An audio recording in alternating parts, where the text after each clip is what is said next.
Be sure to check out my Patreon for weekly exclusive interviews, extra content on Veve and Omi, and building generational wealth, as well as money management tips from experienced whales. Yo, what is going on, y'all? I'm Cavell Anderson, and we are back with another Veve and Ecomi video. And this one, we are going to be checking out something pretty interesting. So this is, again, the interview with Taps and Reese. And there's some bullish, there's something very, very bullish that was said that I don't want overlooked, because I know all the crypto people are going to love this when it finally happens. I feel like at this point in time, it's not that Veve is like, it's just that they're not delivering as fast as people want. That's what it is. The expectation of how quickly certain things can be done, it's just not there in the understanding. Like I saw somebody on my channel yesterday who says, yo, I'm a web developer. It doesn't take this long to do this. Why are they taking so long to do that?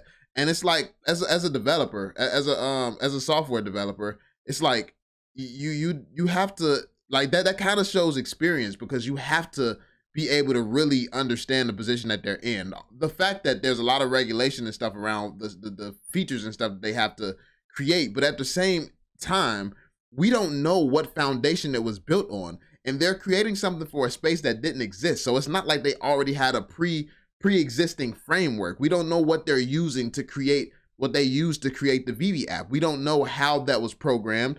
We don't know if it was something completely done proprietary from scratch, which means basically now that there's industry standards and new businesses and third parties and stuff like that, now they have to, like, basically would have to scratch all that, because it didn't exist at the time when Veve was first created. That stuff didn't exist, but now there's more frameworks, there's things to follow, there's standards.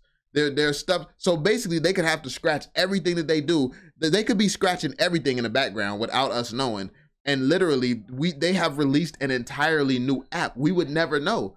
It would function the same. It would look the same. I mean, some things would get better, like the way that they manage a bunch of people going for drops at the same time. Like, things would improve. It might not be as simple as just changing a message, making something look a lot prettier. It could literally be they had to do the entire thing over before they could even start on some of these new features that they wanted to do. So for developers or programmers to be saying, oh, it doesn't take that long, that's taken into consideration. Well, that's if you think that the app was 100% perfect, ready for third-party app. Like, they've already said it wasn't. They said the app was not that well. Like it's taken them so much time to go back and fix some of the things that was wrong with the pre-existing app. So more than likely, if they have money now, if they're spending money, the whole app is probably being reworked. So that's something that people are not taking into consideration.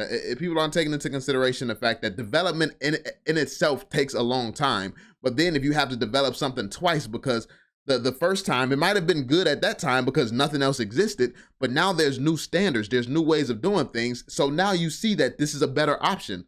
I mean, and that's the best thing to scale the business and to continue scaling the business.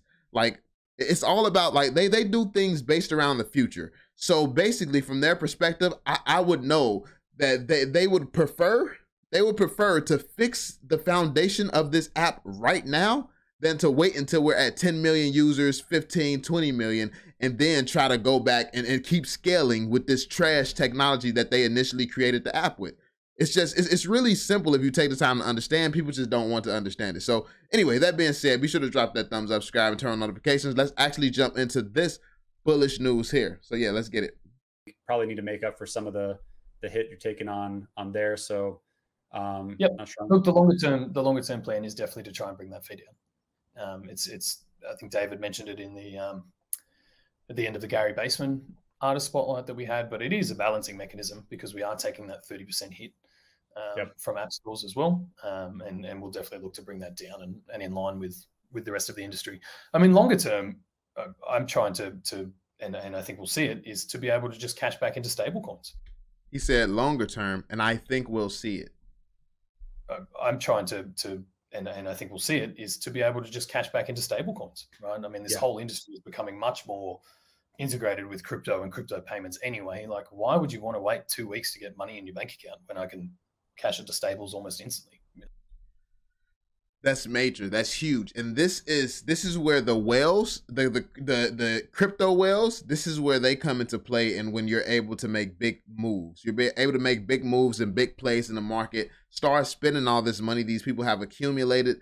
Like, basically what people have been trying to explain, what we've been trying to explain is there's no way to get big money onto the platform right now. I see so many people who will, okay, I'm gonna start putting more money in when I can actually cash out, not realizing, and I hear people like the whole debate about taking profits and things like that.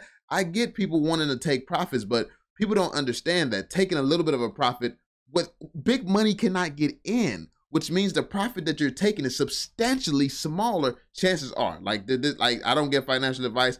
Like, I have not confirmed this. Obviously, this is just logical to me. This is what's most logical to me. Could I be wrong? Absolutely. But I'm assuming that whales, millionaires, people with crypto riches can't even get their money on the Veve app if they wanted to. And I have heard multiple other whales tell me that they know a bunch of whales who would want to get in the project. They just have no way of doing it, and they're not doing it without being able to get their money out. And crypto creates a on-ramp that really just brings a different tier of money into this project. It has a different potential, which means that these people with all this crypto money, they could literally start sweeping entire collections and it would do nothing to them. But people would rather sell at these low prices, be super scared right now when everything is on sale. It's a freaking fire sale right now, and people are scared to make plays. Like, it's absolutely ridiculous, people's mindset, because, but that's how the world works. I forgot what it's called. People are more likely to buy something because it's super expensive than they are to buy it when it's super low. Not realizing that's how you get rich. That's how you change your life forever. You buy something when it's super low, when everybody else don't see the true value of it. And this is why I preach education and understanding your investment. Regardless of if you buy something, regardless of if you're taking advantage of these prices, these are still the first of these assets in a new asset class in the history of the world.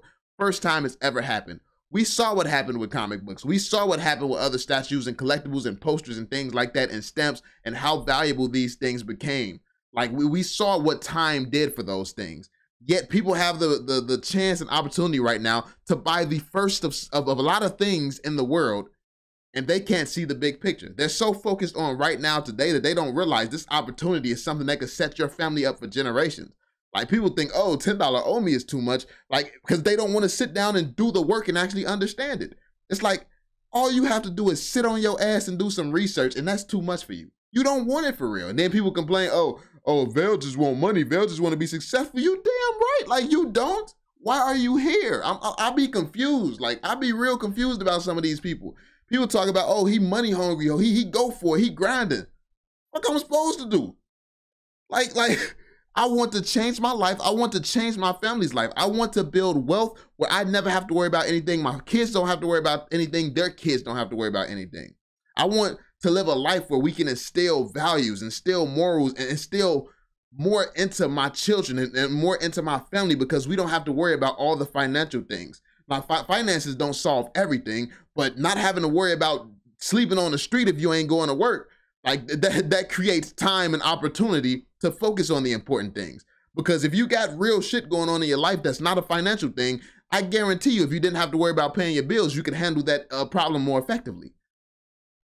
But I mean, it just comes down to mindset, how you think and how you see things. Like, people don't want to take advantage of a huge opportunity. That's on you. I can't force nobody to wisen up, but what I can do is continue to do what I've done for the last year plus, is continue to be right and continue to laugh at everybody who was laughing at me when everybody was on the same page that I was wrong. When I'm always right. like so far, I'm always right. I mean, it is what it is. I mean, I know you ain't supposed to say that, talk about yourself. I don't care about none of that, bro. I really don't care about none of that. I am going to be who I am, and as long as the facts keep aligning with the things that I'm saying, I'm going to continue to believe in myself over everybody who's just reacting out of fear. It's like, it doesn't make sense. It's illogical for me to constantly be right and then doubt myself. Like, I'm not going to doubt myself unless somebody comes with a strong argument, which no one ever does. Every argument is always weak. It comes from a perspective of me. I completely understand your point and I shut it down, and you half-ass understand my point. So you're not even getting the whole point across. You're arguing something that I didn't end up saying in the first place. But anyway, man, just had to get y'all a little rant right there, because it's very, very important that people wake up and decide what you want in life. People doing all this fake investing, just trying to make a quick buck. Bro, decide what you want in life. If you want to just make a quick buck, if you want to just sit here and gamble, Veve is probably not the investment for you. Omi Token is probably not the investment for you if you just want to sit here and gamble and you want to leave your life to chance. Like if you want to really see a company with a real product that's really the first in the world, that really has the best and top licenses in human history, if you want to see the real, then go based on the facts. Now don't go based off your emotions, off what other people are telling you, because these other people don't know no better than you do. That's why all these clowns is running around selling at these low prices, doing all this dumb stuff that makes absolutely no sense. It's a bunch of weak-minded people, and you have to get it through your head. The majority of society is weak-minded in certain areas. It's just a fact. This is why there's a top 1%. The top 1% who takes the time to strengthen their mind, strengthen their ambitions, their drive, and understanding of how the world and the financial system really works, those are the ones that succeed and make it to the 1% because they're willing to do the work. If you're not, you don't deserve to win. But anyway, I ain't gonna preach no more. You do you. Like you do you. I'm gonna keep it 100 with you. Do you. Go ahead. So I think that's what we'll eventually see, and those things should obviously, the fee should come down on that too. Awesome. No, it's great to hear. All right, y'all. So there we have it, man. That was the video. I mean, this was very bullish to me. This was very bullish, and I think that we're going to constantly see bullish things like this. We're going to constantly see bullish announcements like this, and more people need to appreciate the news and information that we're getting from this team, because they're doing a spectacular job. They're doing amazing right now, and a lot of people out here want to see.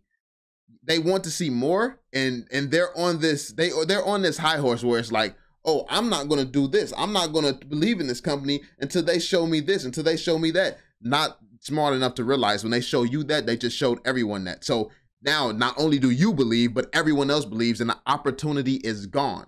It's like, how dumb can you be? Like what? You basically saying, I'm not investing until everybody else do. How do you think you make money investing? You want to invest when everyone else does? It's like, but hey, listen. I can only speak common sense. I can only speak common sense. If you don't want to take the time to understand financial literacy and understand how finances work and understand what it takes to actually make money, that's on you. I'm not going to sit here and preach and force somebody else to change their own lives and force someone else to consider their own family, their own situation. Like, your life is your life. And it's easy to sit around judging all the people who are bullish because we put in the work. It's easy to sit around judging. It's very, very hard to change your mindset and change your life. And I am changing my life before you all's eyes. It's a fact. It's an undisputable fact. So if you're looking at me changing my life, yet you're judging me and talking crazy about me, how does that work? Like, because you got all this time to judge and talk bad about me, when in reality, I'm looking at everyone. I'm studying everybody, learning. I'm learning. I'm constantly learning, picking up pieces and picking up things from everywhere. It's like you watching a man elevate and trashing him for elevating. So what are you doing? If somebody elevating is something that's trash them worthy, what are you doing with your life? Because that must mean that you're not elevating. You're anti-elevation, which is why you're thinking the way that you're thinking. But yeah, anyway, I digress. Hopefully you all have been well, man. Be sure to drop that thumbs up, subscribe, turn on notifications, and give me your thoughts in the comments section, man. I'm going to catch y'all on the next one. Peace out, y'all.